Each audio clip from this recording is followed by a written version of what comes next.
SLBC టన్నెల్లో ఇంకా సహాయక చర్యలు కొనసాగుతున్నాయి. 48 గంటలు గడిచినా 8 మంది సిబ్బంది ఆచూకీ మాత్రం లభించడం లేదు. టన్నెల్లో చిక్కుకున్న 8 మంది సిబ్బందిని బయటకు తీసుకొచ్చేందుకు తీవ్రంగా ప్రయత్నాలు జరుగుతున్నాయి.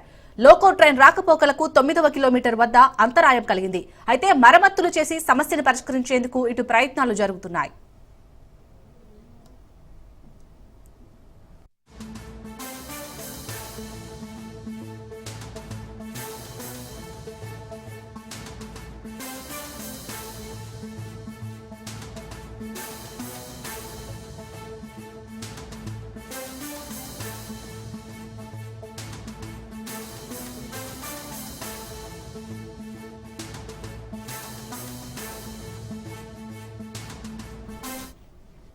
అలాగే టన్నెల్లో 11వ కిలోమీటర్ నుంచి 2 కిలోమీటర్ల మేర నీరు భారీగా నిలిచిపోయింది. 2 పంపింగ్ స్టేషన్ల మధ్య నీళ్లు నిలిచినట్టు సిబ్బంది చెబుతున్నారు. ఇందులో భాగంగా పంపులు తెప్పించి సిబ్బంది డీవాటరింగ్ చేస్తుంది. మరోవైపు ఎన్డీఆర్ఎఫ్ సిబ్బంది అర్ధరాత్రి టీబీఎంలోకి ప్రవేశించింది. 100 మీటర్ల మేర బురదను దాటి టీబీఎంలోకి ప్రవేశించినట్లు అధికారులు చెబుతున్నారు. ఇక పేరుకుపోయిన మట్టిని తీస్తే మళ్లీ కూలే ప్రమాదం ఉందా అనే దానిపై సమీక్షిస్తున్నారు.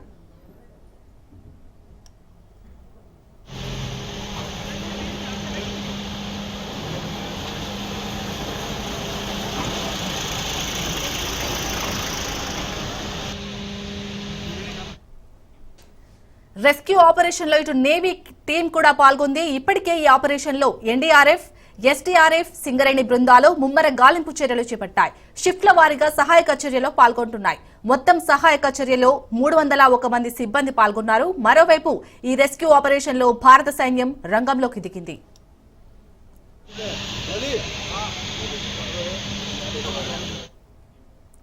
చిక్కుకున్న 8 మందిని రక్షించేందుకు ప్రభుత్వం ర్యాట్ హోల్ మైనర్స్ ను రంగంలోకి దించింది.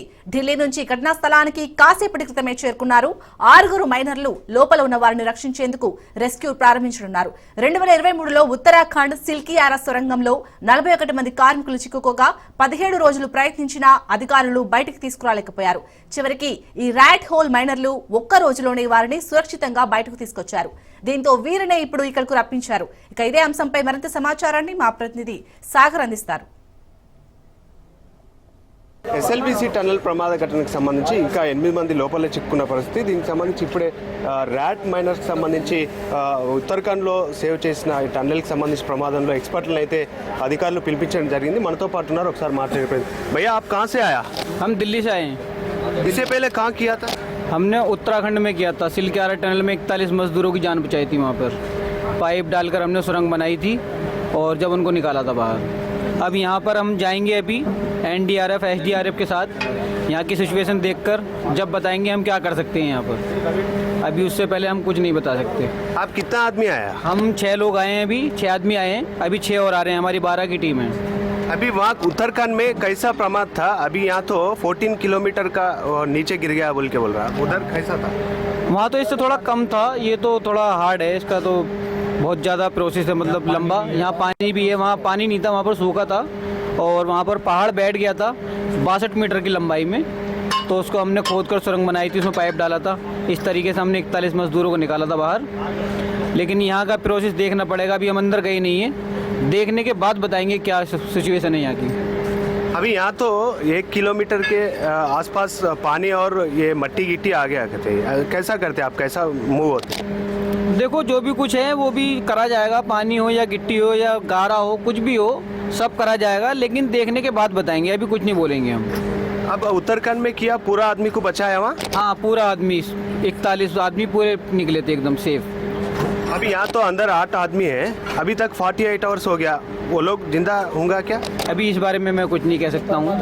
हाँ अभी इस बारे में कुछ नहीं कहूँगा, लेकिन वहाँ पर जाएंगे हम, जब बताएंगे क्या हो सकता है बता देंगे। आज शाम तक खबर दे देंगे आपको, कोई अच्छी न्यूज़ देंगे। రైట్, మొత్తానికైతే కూడా లోపలికి వెళ్తాం. మరికొద్ది సేపట్లో అయితే వాళ్ళు చెప్తున్న పరిస్థితి ఎన్డీఆర్ఎఫ్, ఎస్డీఆర్ఎఫ్ బృందంతో వాళ్ళు లోపలికి వెళ్తాం. ఇంతకు ముందు కూడా ఉత్తరాఖండ్కి సంబంధించి కూడా అక్కడ 12 మందిని కాపాడామంటూ కూడా చెప్పారు. వీళ్ళు స్పెషల్గా ఢిల్లీ నుంచి ఫ్లైట్ ద్వారా అధికారులను అయితే వీళ్ళు రప్పించినట్టుగా కూడా తెలుస్తుంది. మొత్తానికైతే ఇక్కడ ఉన్న తాజా అప్డేట్ ఇది. కెమెరా పర్సన్ అల్తాఫ్తో సాగర్, టన్నెల్ నుండి.